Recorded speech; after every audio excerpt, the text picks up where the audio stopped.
Hi, thanks, Gila, for the lovely introduction. Hi, welcome to you all, whatever time of day it is, day or night, or wherever you are in the world. Yeah, I'm from London, speaking. You probably can hear from my accent that I'm not American. And I was just thinking before I came online, I'm really curious about how my work goes down with American audiences and what it must whether it's strange that somebody, a Jewish woman from London, is so interested in American cinema and the American Jewish cultural scene and history, and thinking about what similarities there are and also what differences. But I think hopefully I will show that there's some things which travel really, really well, and these stories of human love, passion, frustration, confusion that Hester Street is all about, they travel across time and place, and it doesn't really matter what country we come from by birth, because there's some things which lots of people share, and a good story, no matter who it's about, is a good story, and it's accessible in so many different ways. Usually I say, well, Britain and the United States, we share a language, we all speak English. But for those of you who know Hester Street, you know that a lot of it is very accented English, or it's in Yiddish, which I don't understand. But there's a lot that's relevant about that lack of understanding from the audience point of view in the film. So I'm going to start my presentation now. Hopefully the images and sound and the clicking between the slides will all run seamlessly like a Joan Micklin Silver film. But if it doesn't, bear with me and we'll catch up. So just by way of introduction, I have a PhD in film studies, and my favorite thing to do is analyze scenes and sequences and understand how moving images work on us emotionally and how we get to feel the way we do in response to the images that we see. And writing this book about Hester Street has been an absolute joy. It's such a fascinating film and something that tapped into so many different bits of my interest, and hopefully my enthusiasm, which you might share today. Right, so already I tried to click something and it didn't work. No, I clicked and it doesn't work. Okay, so the extraordinary story of Hester Street. So an outline, I'm going to talk a little bit about my book, because I think that's an interesting way to lead into the wider discussion of Hester Street. I'll talk a bit about Joan Micklin Silver, the filmmaker, who is probably much better known in the United States than in other parts of the world, but she's still not as well known as many of her male counterparts who are working at similar time. And then we'll talk more about Hester Street, the film, and the things that I found out or I found particularly interesting through my research. Here's a still from the film. I don't know why it keeps disappearing. Okay, I think if I just only tap the mouse, I'm absolutely fine. And I'll finish in time to hear some of your questions. If we have any questions left, you'll be able to email me later. So about the book, so how it started. This is, in this image, you can see a Q&A after a film screening of Hester Street in London in April 2022. So this is just after the restored version of the film came out on DVD, Blu-ray, and in some cinemas, and you may have been lucky enough to see it on the big screen either in 1975 or in 2021 or any time in between them. And I'm on stage with Peter Bradshaw, who's the Guardian's film critic in London, and Stuart Wurtzel, who was the production designer or art designer on Hester Street, and he worked on many other films later on. And he was in conversation with us about Hester Street. And I was asked to do this, chair this Q&A and be involved in it through our organisation here, UK Jewish Film, who was working with Bird's Eye View, who work on bringing films by female filmmakers to the public. And so I set about doing my research, as I always do, very diligently. Went to the library, the film library here, the British Film Institute library, to get the book on Joan Micklin Silver or to get the book on Hester Street. And I found there wasn't anything.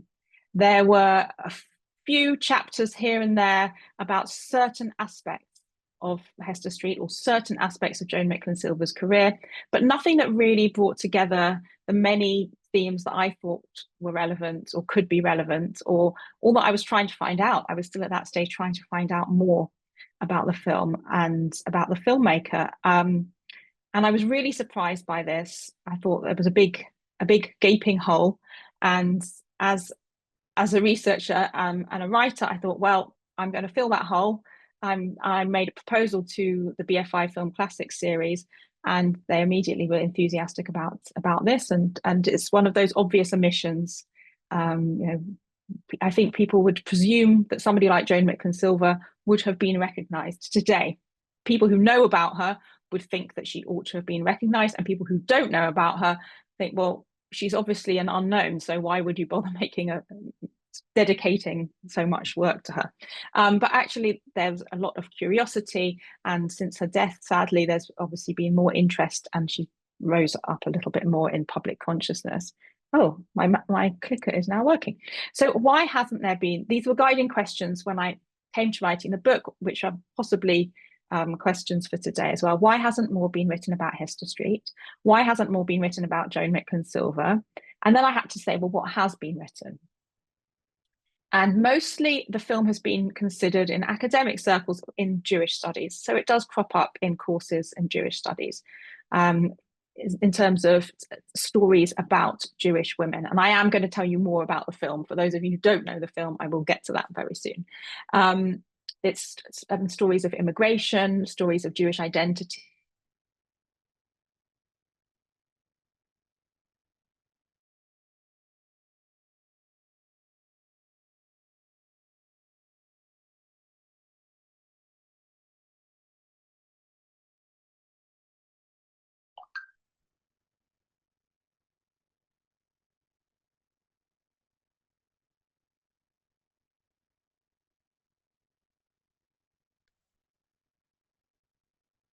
Okay, hold on a second, Julia, because we can't hear you. Can you hear me? I think you may have clicked your audio off. No, I didn't touch anything. Can you hear me now? Now I can hear you. You can hear me now? Yes, thank you. Okay, fine. I'll keep going. Did you get, well, you can read what's on the screen, so that's fine. So after her death, as I said, a lot more was written, but this was more in sort of general media. So this was sort of overviews of her life and work in 200 or 300 words. So that's still not really an in-depth study. Representations of immigration in 19th century America, New York. So these are sort of origin stories. But as a film, and from the perspective of film studies, which is where I come from, there was really very little written. There was very little written about Hester Street as an independently made film production, about Joan Micklin Silver's career and how she managed to get the film off the ground. There's sort of one chapter in one book, or two chapters in two books that by the same author that do that. And that is very much in film studies. That's not really in the general readership. So for a film which has captured so many hearts and people remember really, really fondly, and lots and lots of people have seen it, it was hugely successful. This is a very notable absence in the sort of public realm.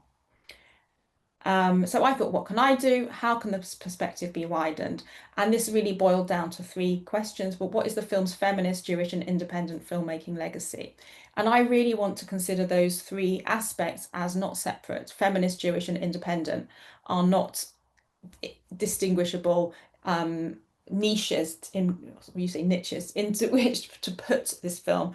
I think that it can really be, these elements are intertwined. They were intertwined in Joan Micklin Silver's life and career, and they're intertwined within Hester Street. So my aim was to really bring up the profile of the film and the filmmaker.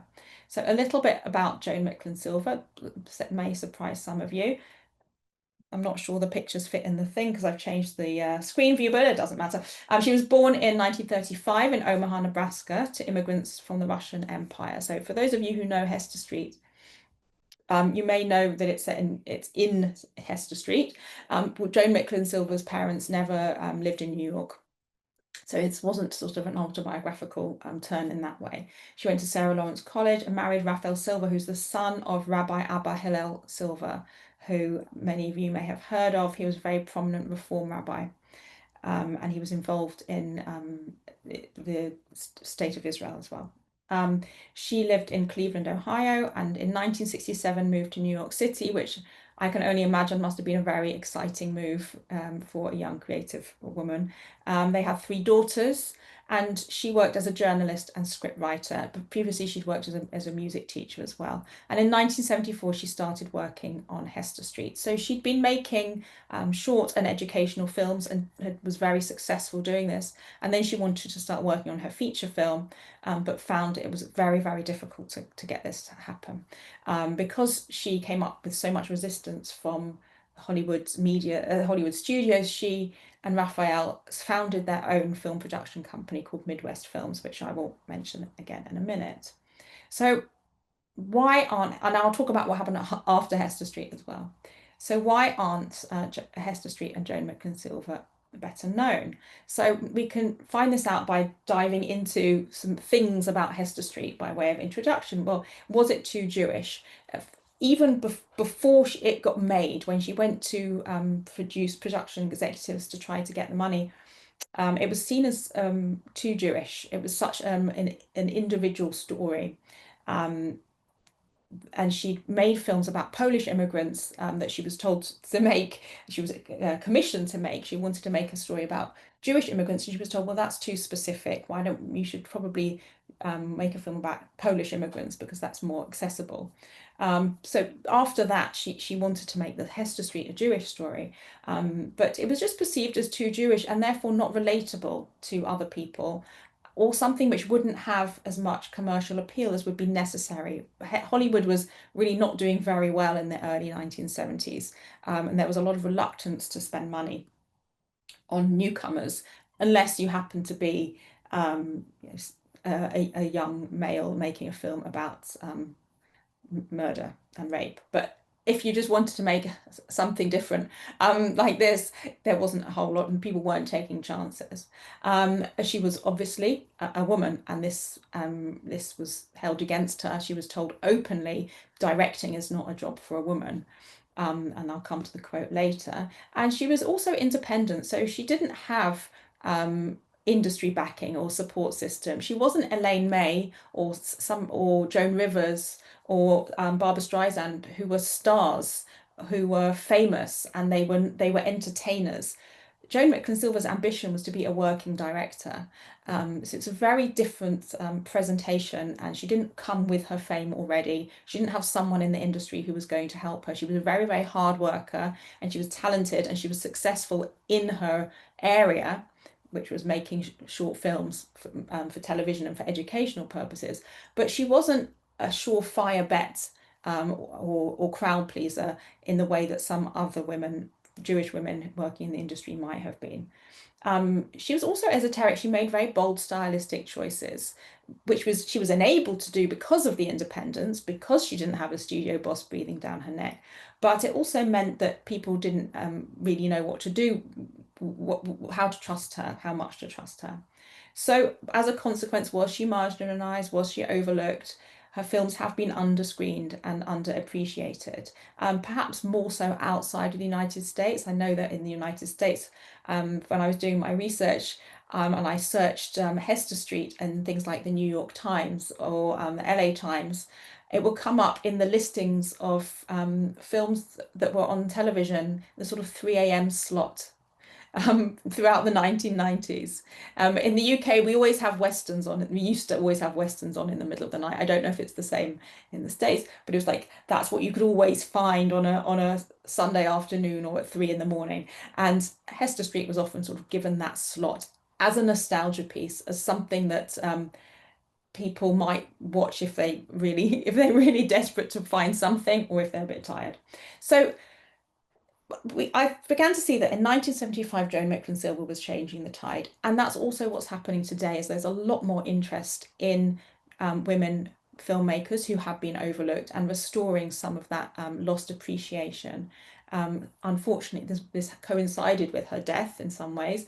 And there's a lot more restoration of films. So what's been happening is that films have been, the actual film has been gathered and not only put on DVD or Blu-ray, but restored in 4K restorations and made much the soundtracks have been cleaned up, and they're much better to see, much more accessible, and sometimes put on online screening.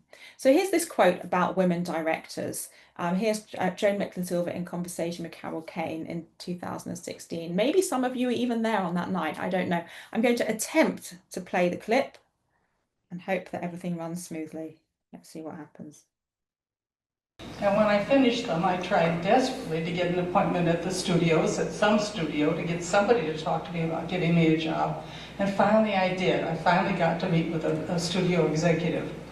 And he said the following to me. He said, and when I finished them, I tried desperately to get an appointment at the studios, at some studio, to get somebody to talk to me about getting me a job. And finally I did. I finally got to meet with a studio executive. And he said the following to me. He said, feature films are difficult to make, and they're expensive to market, and women directors are one more problem we don't need. So maybe it seems funny to you, but I gotta tell you, it was devastating to me. I just felt like I felt like I was never gonna get to make a movie. Okay, so if for those of you who didn't catch it, or you can't see it on the screen, feature films are difficult to make and they're expensive to market, and women directors are one more problem we don't need. And she was repeating this many, many years later, and this really stuck, I think. And I talk about this in the book, that the comment is so loaded. It's women directors lumping all women together and saying that all of them are one problem we don't need. And that's just a blanket statement, not even considering what the content might be. So this stuck with her, and she was extremely upset that nobody would take this story.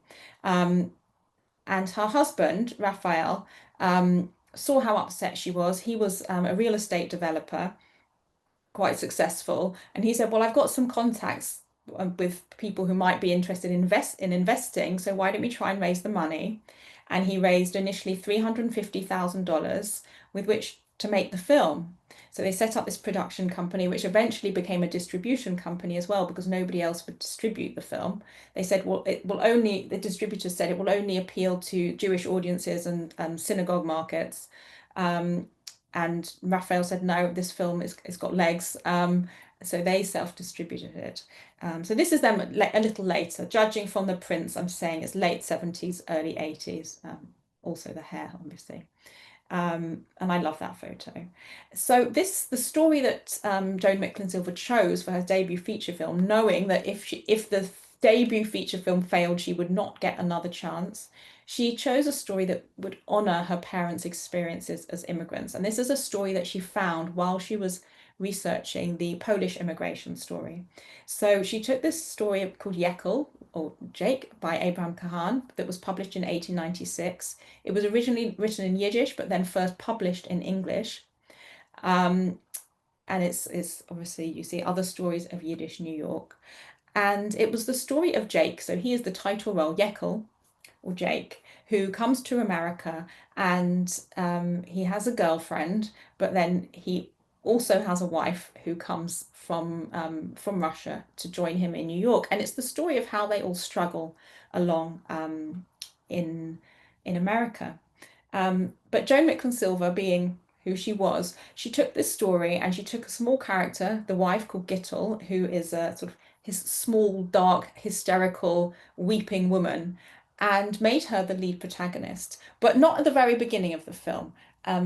She becomes the protagonist only after she arrives, which is about 20 minutes in. And the point of view shifts from the male perspective to her. For those of you who haven't seen the movie, I'm not going to give loads of spoilers. I might drop some clues, but I won't tell you everything that happens, because hopefully you'll see it again. So what was the appeal of this story for Joan Micklin Silver, and perhaps even for us as well? I found this quote while I was reading this beautiful book. If anyone is interested in the world of our mothers or grandmothers or great-grandmothers, this book from 1988 is really lovely accounts of women's experiences of immigration, or even just life, their lives at the beginning of the 20th century, late 19th, early 20th century. And Weinberg writes, it is difficult to retrieve a sense of the lives of ordinary women in cultures that have changed or disappeared. In most societies, the vast majority of women, like my grandmother, were too busy with day-to-day tasks to leave such records as memoirs or diaries, even if they had all been literate. Most were not joiners or activists and seldom entered the written record or history books. Statistics can tell us where women settled or what jobs they held, but little about how they viewed their own lives. Thus, until recently, the history of immigration has been the story of men, with the role of women emerging, if at all, only peripherally.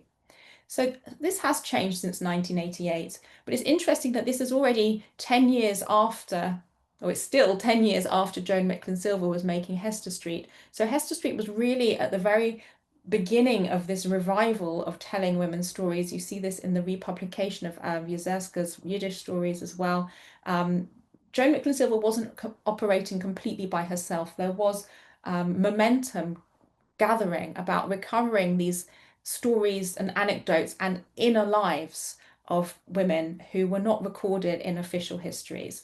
And that's really what Hester Street does. It's not a truthful documentary or a memoir, but it's a film that forces us to focus on the interior thoughts of women, which in film is really, in mainstream film, is a really quite a radical, and was a radical move then. So this is what she said, Joan Micklin Silver in 2005. I've always felt there's two kinds of immigrants. One, they're a bit ashamed of it and the experience was traumatic and they want to put it behind them. Well, my family wasn't like that. My family was the other kind who enjoyed talking about it and remembering and reveling. It would have had one L in the American spelling. Sorry, I did an extra L. Reveling, that is. So this idea of being ashamed and finding immigration traumatic, that's also associated with the use of Yiddish language, which by 1975, when the film was made, was already waning, and it was a language of nostalgia and of memory, a lot more than it was common parlance amongst Jewish communities. So Hester Street goes some way to restore this, and it's really bringing to the fore this kind of pride and enjoyment. She uses this word enjoyment and reveling, which is a very joyful, positive perspective on talking about the past, and not seeing it as purely one of dislocation or having to quash one's true self for the nation or anything like that. It's funny, it's happy memories. So bringing these two ideas together, you get a sense of what Hester Street can do. So how are we doing for time? Well, fine. She gathered the cast: Stephen Keats as Jake, Carol Kane as Gitl, Paul Friedman as Josela, Mel Howard as Mr. Bernstein. He was the only cast member who actually spoke Yiddish before the film was made. More stories about him in my book. Dori Kavanagh as Mary Fine. She was the only non-Jewish cast member. And Doris Roberts as Mrs. Kowalski, and she was a well-practiced Yiddish actress. And as an ensemble cast, they work really beautifully together, and each of them represents a different kinds of behaviour, different attitude, and a different way of living in the Lower East Side of New York. So the look and sound of Hester Street are really very striking. Here's just a still of Gitl in the kitchen. You'll note there's black and white cinematography, and this is something which has had more power over time, over the past 50 years, I think, because a lot of people will remember Hester Street and not quite be able to place it. It's not clear when it was made, really, because it seems to be from 1896, but it's not obviously, but it's not made in 1896. But it also recalls the early 20th century Yiddish cinema through the costume and the black and white as well. But then it was actually made in 1975, and there's not many hints of 1975 in it. Usually I have a special method of working out when a period film was made, and that's by looking at women's eyebrows, which are possibly one of the clearest markers of fashion over time.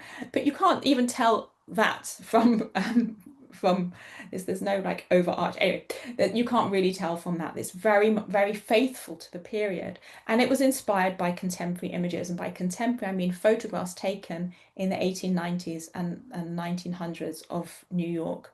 And Joan Micklin Silver and the production team, they all went to the New York Public Library and they looked for images of the tenements in the Lower East Side, which is where it's set, and they tried to recreate this life that Gitl, as the wife coming from Russia into New York, straight into a tenement apartment.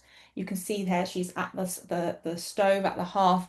That's where she's sort of stuck, really. And the story, the plot of the film is, how is she going to adjust? What's going to happen when Jake, who we saw in the previous photograph, when he's moved on, he's already started to adjust, and Gitl hasn't. And that's the plot of the film. It's a very, very simple plot. You've got a husband and wife who are on different planes, and how is that tension going to resolve? The music was composed from previous records that they found, and the language is mostly Yiddish, but the Yiddish only really comes in once Gitl arrives. So at the beginning of the film, you have accented English, and there's a sign up in the dance hall saying "No Yiddish spoken here," written in English and in Yiddish. And there's little elements of Yiddish, and there's very heavily accented English. But once Gitl comes, and she can't speak English, most of the language is in Yiddish until she learns to speak English. So it's a real mix. And I say Yiddish and other languages, it's not only English, there's Yiddish, English, Hebrew, Aramaic, and accented versions of all of those mixed up. And this builds up to have this idea of influence and accent. So you have the influence on Joan Micklin Silver of Yiddish cinema, of silent cinema. In a clip we'll see some of the influence of silent cinema, and accent not being only something which is heard, but it's something that's seen. So there's accented props. So things like candlesticks Shabbat candlesticks are symbols of another culture, really, and that's a concept of accent within cinema. So here are some of the images. These are still available to find today online and in person as well. The one on the left is an extremely beautiful photograph made in 1912. Market day in the Jewish quarter of East Side, New York City. So it wasn't known as the Lower East Side yet. It was just called East Side. There's so many details you can see. The signs written in Hebrew script as well as in English. And on the right hand side, it's a little out of focus, but it's very beautiful because you can see the different kinds of costumes and also the poverty. They're really not in there. They're not dressed all in their finery. But this is one of the fewer photos of Hester Street. And as you can see, Hester Street was a market. So in changing the name from Gitl to Hester Street, what Joan Micklin Silver is doing is really hinting at the commercial heart of life in America. And a lot of elements of the film, which if you haven't seen and you're going to see soon, a lot of elements of the film are about what something's value or market trade is, really. How much are you willing to give up in order to gain, and literally what's the cost of things, and what the struggle was, really, to make ends meet. You see there all sorts of different dress, religious dress, not religious dress, you can't really tell, beards, not beards, headscarves, not headscarves. You can see headscarves in the next image I'll show you. No, it's not in this one, but you can see the women's with hats on.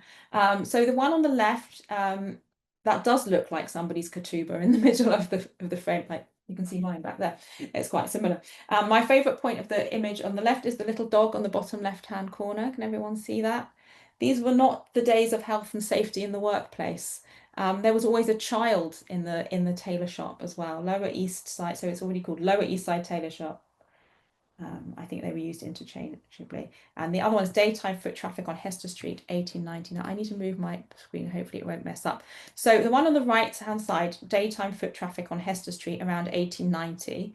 That's very close to the year that Hester Street is set. Obviously it's the Jewish heart, half the street signs are in Yiddish, but if you look in the top right hand corner, it says Callahan. You see? Not a Jewish name. This was the Lower East Side was a very, very densely packed area full of immigrants from different places, different parts of Europe. And as much as the Jewish community was self-contained in some ways, it was cheek by jowl with other communities. And Hester Street and the Lower East Side became known throughout the 20th century as a place where new immigrants went, not necessarily Jewish ones. So within Jewish communities and within Jewish cultural memory, the Lower East Side and Hester Street evokes some things. And Hester Street, the film, the movie, has contributed to that idea of the mythology of the Lower East Side and of Hester Street. But similarly, there've been there were German people living in the area, Irish, South American, all sorts of different groups, Chinese immigrants as well, lived at various points. Some groups moved in and some groups moved out. And that is a clue, perhaps, of Hester Street's, the movie's appeal to much, much wider audiences.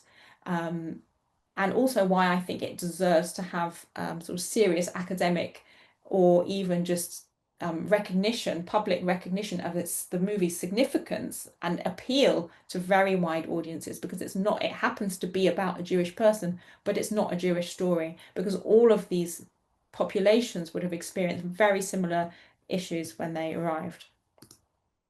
So here is another image of Hester Street, but you may be surprised to see that this is actually still from the movie. So this is how faithfully she managed to recreate it. You can tell it's not an 1896 photograph because of the camera angle, right? They couldn't afford a crane, so they just went up a building and shot down. They couldn't film on Hester Street. They filmed on neighbouring Morton Street because Hester Street was already, by 1975, a Latina area, and they would have had to change all the street signs. It was much too difficult, so they just went a couple of streets to the side, or maybe it's one. Somebody here will know exactly how many streets there are between Morton and Hester, but you can see what an approximation of the reality it was. There's the lovely white horse, which you'll also see different coloured horses in the movie. It's actually the same horse. Horses are really, really expensive to hire for a movie, so they just got one horse, who did require a handler and was only allowed to work very strict hours. So they couldn't manage, it was just so expensive. So they had one horse and they painted it, and they made it walk one direction in one colour and waited for the paint to drop, and then they walked it back the other way, and then by that time the paint had completely come off, and then they got 3 horses out of one, which was very smart production. And here we meet Jake, trying on his hat. I love the framing of this. I love how we see who the protagonist is already in the opening few minutes of the movie, from his posturing and behaviour. And here's an image of Hester Street from the point of view of Yosela, who's the child. So he's the child sees the things that a child's eye would go towards, goes towards other children playing. I'm just going to show a very short clip from the beginning. We haven't got loads of time, so I'll just show a little clip when we first meet Jake. Doesn't matter if you can't hear the music.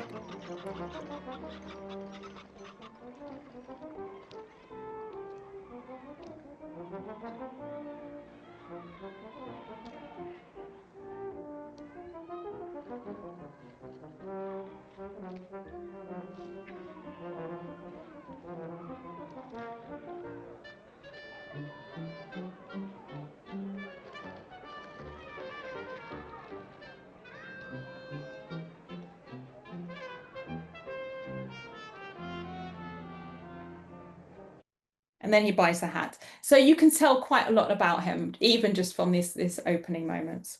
What is so amazing, in my view, about Hester Street is the respect for Jewish tradition and practice, which is so very, very unusual in Hollywood. There are lots of movies about Jewish people or about Jewish family life, but very few about religious observance. And this is where I think the movie really shines. Here's Jake trying to say Kaddish. He's given up so much of his religious practice, but he still has his talit in the house. I won't tell you who he's saying Kaddish for because I don't want to give everything away. And we see that the Yiddish lifestyle or life is not just a language, it comes hand in hand with belief and ritual and superstition as well. And where Hester Street really, really shines is in its respect for women's clothing and head covering. And this was a fascinating part of my research, really. I haven't got that much time to show this clip, so I will just try and zoom. Excuse my mouse doing funny things. I'm going to try and skip to the bit which I think is most important, which is here. Gitl, du bist schon in Amerika. Doch in Amerika tragt mir nicht kein Scheitel.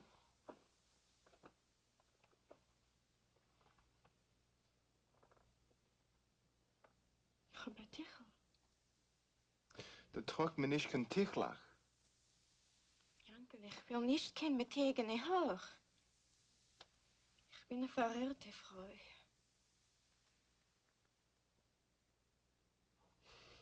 Du tust schon besser ohne dich.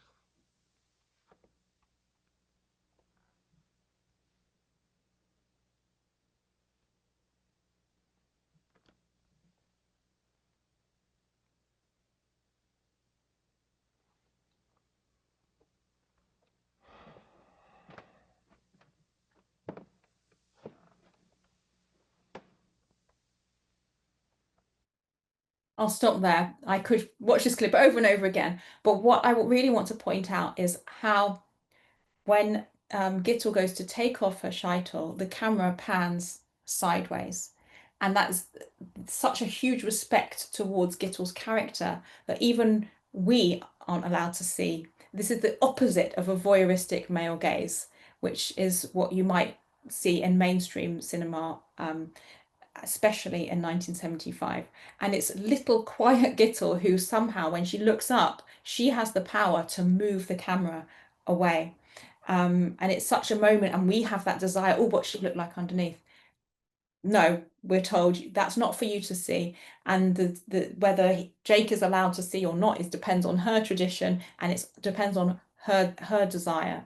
And bearing in mind, this is in a scene when she is trying to have physical contact with her husband, and he pushes her away. What's really interesting within this plot with the different characters, we have Jake and his girlfriend, sorry, minor spoiler, he's also got a girlfriend called Mamie, who are the more secular characters. And on the right, there's Mr. Bernstein, who is very devout and learned, and he's teaching the child, because he's the lodger, so he gets to spend time with the child. He's teaching Aleph Bet and how to read Hebrew to the little boy.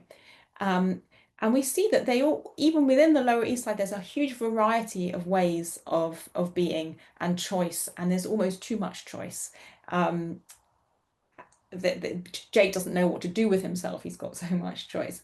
There's different focus on money or work or learning or spending money on clothes or whatever you might choose to do in America.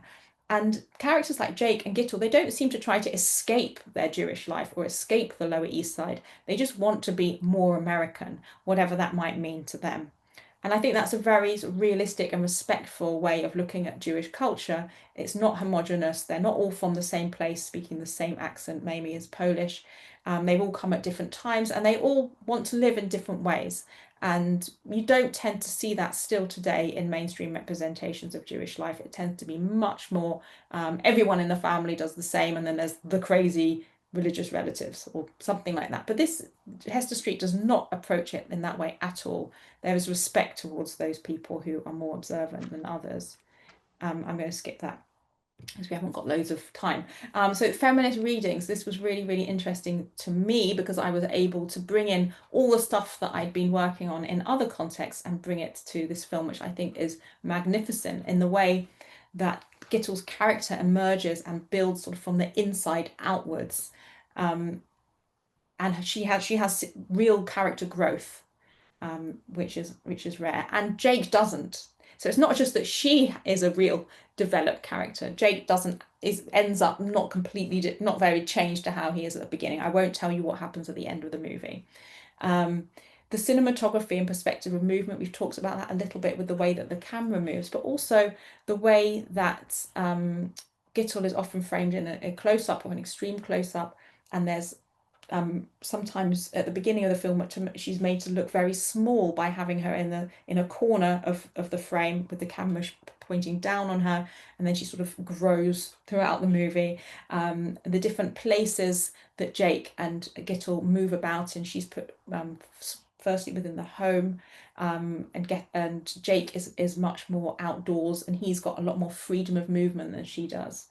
The language, the fact that when Gitl arrives, we all have to hear Yiddish, is a real statement of prioritization. It's saying we're all going to see what she's been going through. It might be hard for us to listen and read the subtitles at the same time and think, is it accurate? Is it not? What she's saying there, I didn't quite catch that bit. So we are forced to approximate what she might have been feeling as an immigrant who didn't understand the language. And so we are put in that place of translation, which is also evident to an extent in the book. In Kahan's book, the way that it's written in accented in Yiddish English makes for a very difficult read, purposefully, intentionally, so that the reader is tied up in this process of struggle and translation. And that's translated in Joan Micklin Silver's film version. It can't be done in the same way, and it shouldn't be done in the same way. It's a different medium, but she manages it very well through subtitles and accents. And ultimately what we have is a thinking, feeling protagonist, not a female object, not somebody who stays as a sort of on a plateau through her journey, but somebody who grows. Perhaps that is at the expense of Jake's growth, but that's not what we're really looking at here. The image that you can see in the background, I won't tell you too much about that. You can read a lot more about it in the book, but it's a scene that's been misinterpreted by many critics since. And here's one of such close-up where you can really see Carol Kane's expression, her delicacy and strength all combined in one. And her performance won her an Academy Award nomination. She lost out to the nurse in One Flew Over the Cuckoo's Nest, so still a pretty good comparator or competition there. But she absolutely captivated audiences, and I think it's fair to say that her performance carried the success of the film to an extent for audiences who wouldn't have come to see a movie like this otherwise. So on its release, you see in this poster in the background, it did get to Critics' Week in Cannes, 1975, because it wasn't really picked up in America at first. But they pushed to get it at Cannes, and then it got picked up by 4 European territories, and then sort of slowly came back to the United States. And once it was released in October, my book came out in October, so exactly 50 years. Once it was released in October in New York and LA, there were crowds around the blocks of all the first screenings, and it spread, and it ran throughout the United States for about 4 months, which is really quite a long time. And I can see that when I in all the newspaper cuttings I found of actually the listing saying it's back for another week, come and see it through the holidays, Hester Street is still there. So people were probably going back and seeing it more than once as well.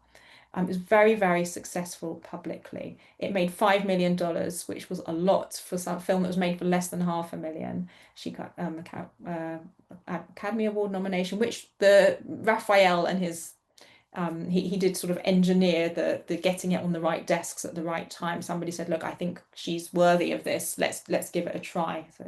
So did Hollywood open its doors? I'll come to that question. I've got some images to show, but not really. I mean, they said it was so successful that studio said to Joan Micklin Silver, come and you can make whatever you want, just come to us. And she said, well, I've got this idea about this movie, about this local newspaper. And she said, well, you can make whatever you want, but not that.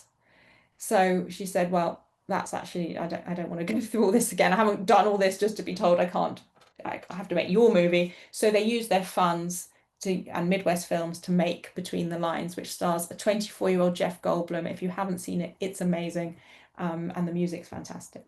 So a little bit about the reviews. So it was pretty well received, but there were also some very odd things said about a woman filmmaker and about the Jewish content. So even while reviewers were praising Hester Street, they said some pretty odd things. This is in a book that's an American book. This is a comment actually about Gitl, not about Hester Street, but you already see this is in a comparison of the book and the film, and there have been quite a few comparisons. So some of the analysis is a pure comparison book film, which doesn't really go into the film in any depth, but describing Mamie as shrewish. And then this next review, this is in a British review. The British reviews were particularly awful in my view. They call the film a little gem. That's really nice. But also they talk about the sly Jewish humor and salty reality. I don't think sly Jewish humor really is a great expression. This one, yeah, shrewd. These are my underlines, my shocking underlines. They're called shrewd. And somebody or other won't tell you who hasn't lost the business acumens of her race.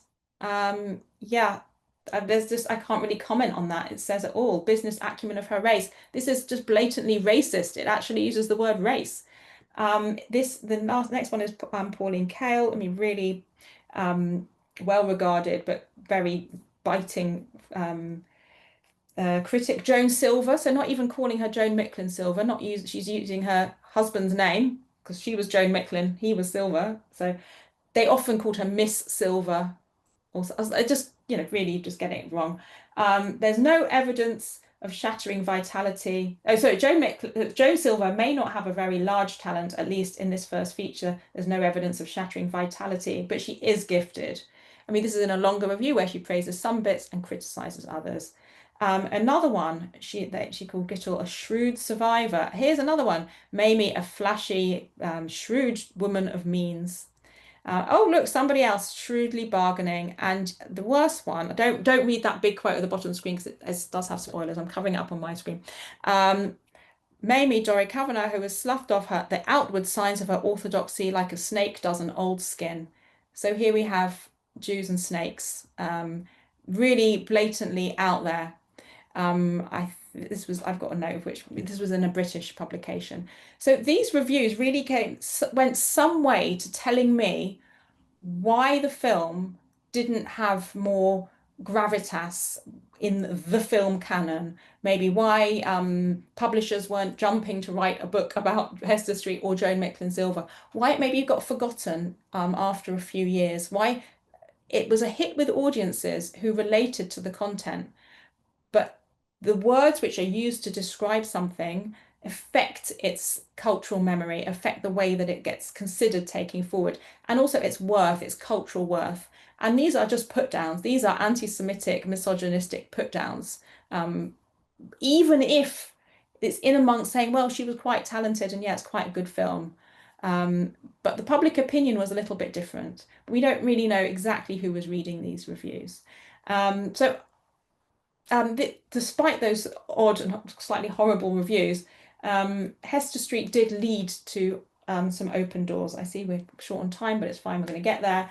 Bernice Bobs Her Hair, which is just a fantastic Shelley Duvall TV movie. See it online if you can. 1976, Between the Lines, Chilly Scenes of Winter. You'll see that was on Criterion Collection, so that's been digitally restored. It had 2 titles. This was her first Hollywood studio movie, and the producers changed the ending and they changed the title and they messed it up, and it was a big battle. Crossing Delancey, her biggest hit. Often when I've told people that I'm working on Hester Street, they say, oh, the pickle movie, and I say, no, that's Crossing Delancey, because I say it's Joan Micklin Silver, but people seem to remember the pickle guy, who I think is a version of Mr. Bernstein. When you watch Hester Street, if you haven't already, have a think about that. Loverboy, which is hilarious. Patrick Dempsey is a pizza delivery boy who accidentally becomes a male prostitute. Starring Carrie Fisher and Kirstie Alley. Why is this film not the most famous film ever? And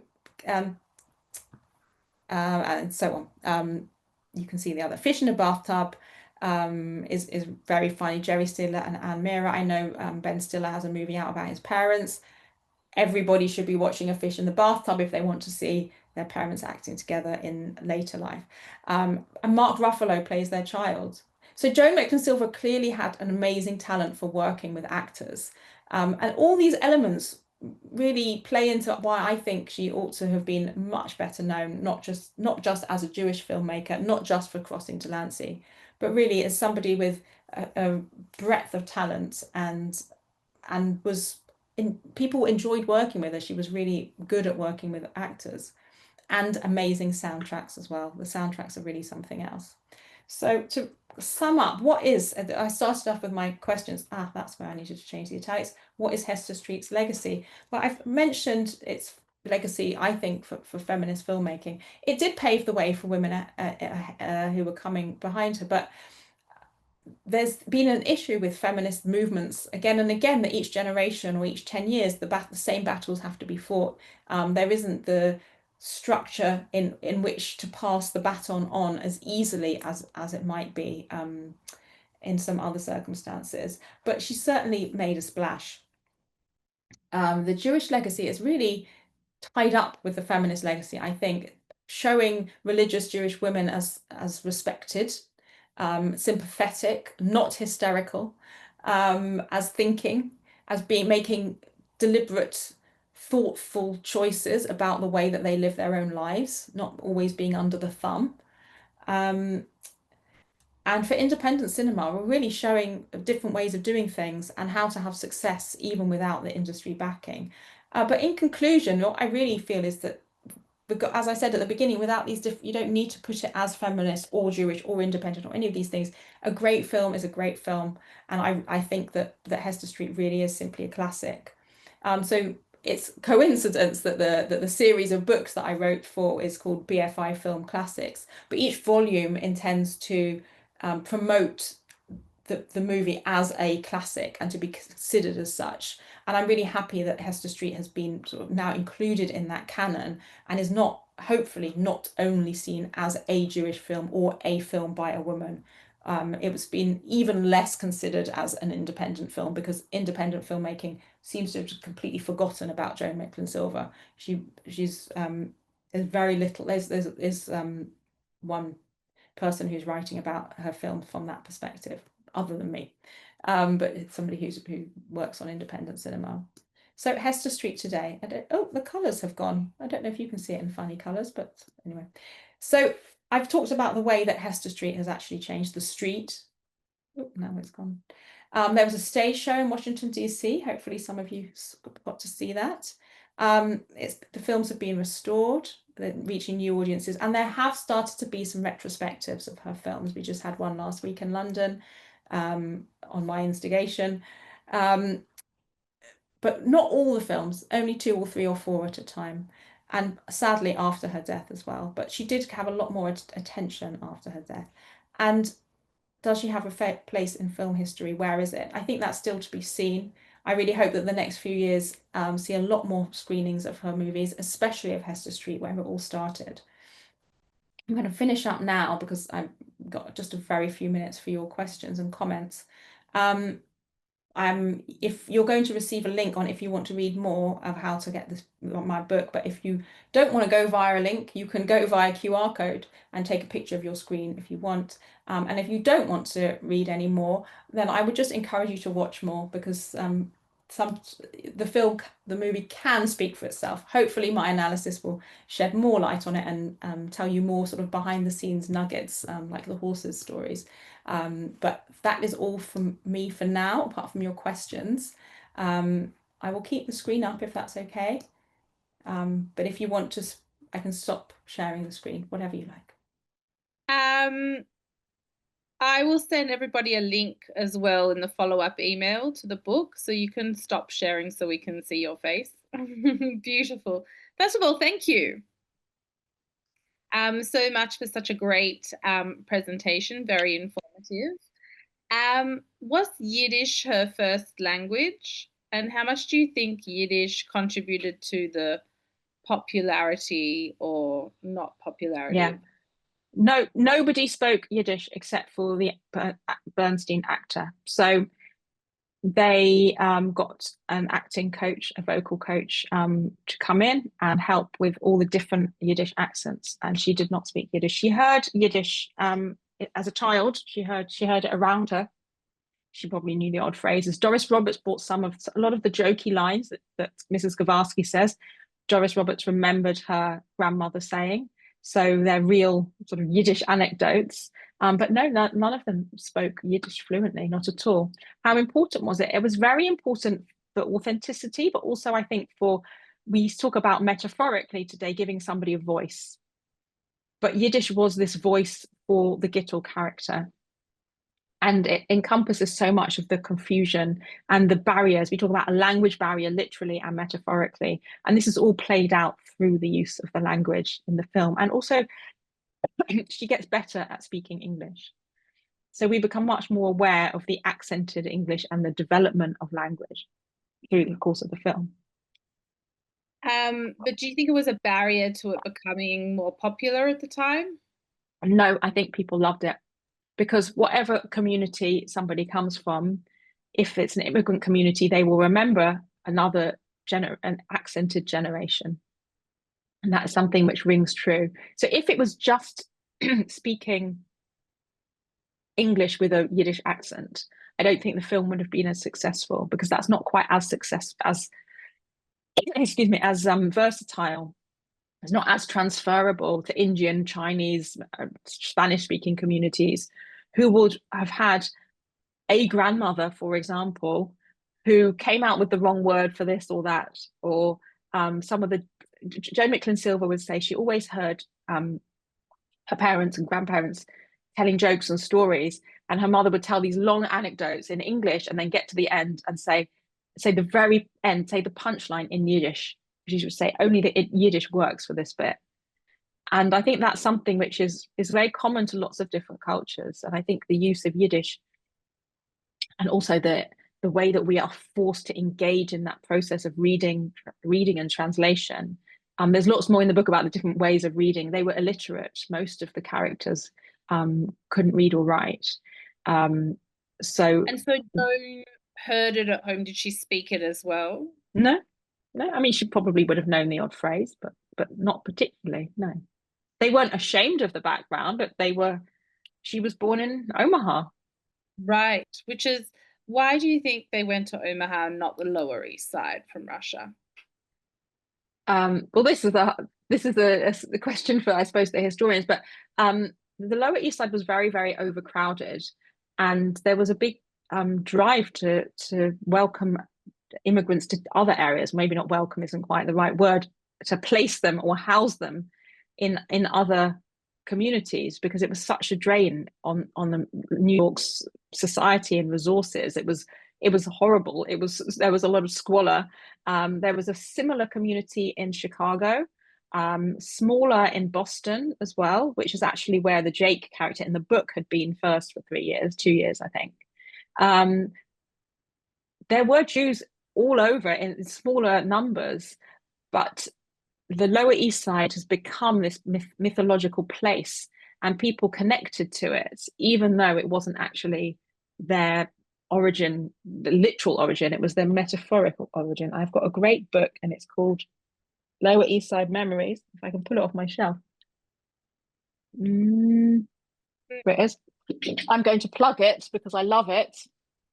Cassia Diner, Lower East Side Memories. Highly recommend it. Yes, I think I said that in the follow-up to Sharon Kellis, but I'll put it in again. Yeah, it's really good. It's really, really good. Yes, and I really like Sharon Kellis as well. But it explains how the area became a place of public memory and cultural memory, not necessarily a literal where my grandparents came from, but it's the idea of it. Could you tell us a little bit more about the casting and how they decided casting? It was in quite a traditional way. Carol Kane had been in a Canadian film the previous year, where she's a young woman who gets raped, and it's a horrible story. And Joan Micklin Silver saw it and presumed she was Canadian, and she said to her, well, I say her producer, she said to somebody, the casting person, I saw this film with this amazing woman. I wonder if we could get her. And the casting manager said, well, actually, she lives on the other side of the park. She's not Canadian at all. And her grandparents spoke Yiddish or something. So she was much more accessible than they'd hoped. But she was the first choice. Bernstein was going to be played by somebody else who pulled out. And the actor, Mel Howard, was something like an acting coach or working for a acting school. And he'd visited the set. And Joan Micklin Silver said, what a shame that actor can't make it. But, I want someone who's got eyes like that guy who came in last week.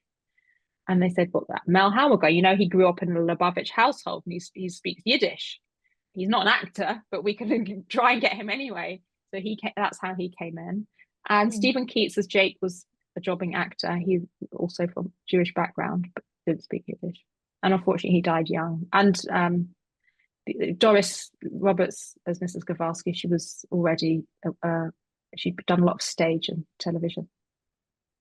In what ways, this is the last question I'll ask, in what ways was Hester Street a stepping stone for crossing Delancey? What are the similarities or differences that you think are evident between the two? Well, I think it's a revisiting of the area, really. It's the same sort of affectionate lifestyle. I think that, as I said, Bernstein and the Pickle Man are very similar in character. But I don't think that they're the same movie. I don't think the cinematography is the same. I think they're about different eras. They're about choices that women and men have to make. But I think in terms of the characters, the lead women and the style of the movies, I think they're really quite different. Crossing Delancey has a very contemporary, buzzy sort of feel to it.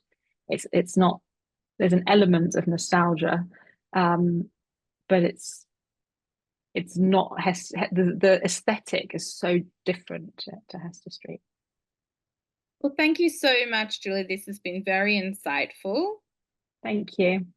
A few people have been commenting that it is available through Canopy. If anybody has access to Canopy and YouTube, I will look for a link. And Julie, if you do have a free link to share, that would be great in the follow-up that we send out. Yeah, it's on Criterion as well, but I've got to tell you, only in the United States. So if you're not in the United States, you have to check the licensing arrangement where you are, because it's not available everywhere. You can get a DVD or Blu-ray on Amazon. Well, thank you very much. It's been very insightful, and we appreciate you and the work that Thank you. Well, thank you to CSP for hosting me again.